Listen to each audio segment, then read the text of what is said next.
Sa mas pinaigting na pagbabantay ng mga kapulisan kontra ilegal na droga, isang mag-live-in partner ang naaresto ng mga kapulisan sa ikinasang bypass operation at nakumpiska ang mahigit 1 milyong pisong halaga ng ilegal na droga sa barangay Sapang Bayabas, Mabalacat City, Pampanga.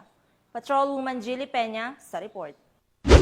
Isang malaking dagok sa kalakaran ng ilegal na droga sa lalawigan ang naitala matapos ang matagumpay na operasyon ng mga operatiba ng Pampanga PNP na kung saan 2 high-value individuals ang naaresto at nakumpiska ang mahigit 1.4 milyong halaga ng ilegal na droga sa barangay Sapang Bayabas, Mabalacat City, Pampanga.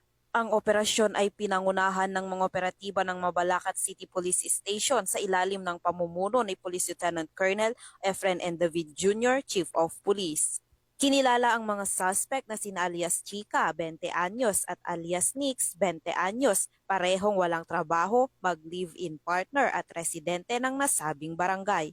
Nasamsam mula sa kanila ang tinatayang 5.5 kilo ng tuyong dahon ng marijuana na may halagang 660,000 pesos at 470 grams ng hinihinalang kush na nagkakahalaga ng 775,500 pesos.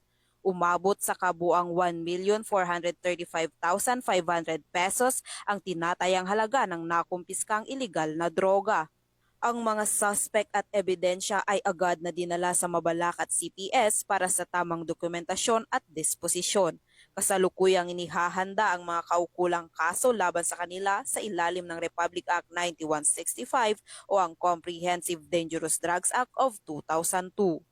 Nagbigay naman ng babala si Police Colonel Eugene M. Marcelo, Provincial Director ng Pampanga Police Provincial Office sa lahat ng sangkot sa ilegal na droga na hindi titigil ang mga kapulisan hanggat hindi nalilinis ang lalawigan sa mga ilegal na gawain.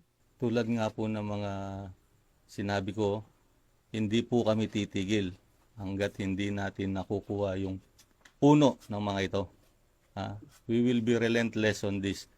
Ito po ay direktiba ng ating regional director na mas pagigihin pa, tignan kung sino ang puno, ang pinagagalingan nito para tuluyan na po itong matigil.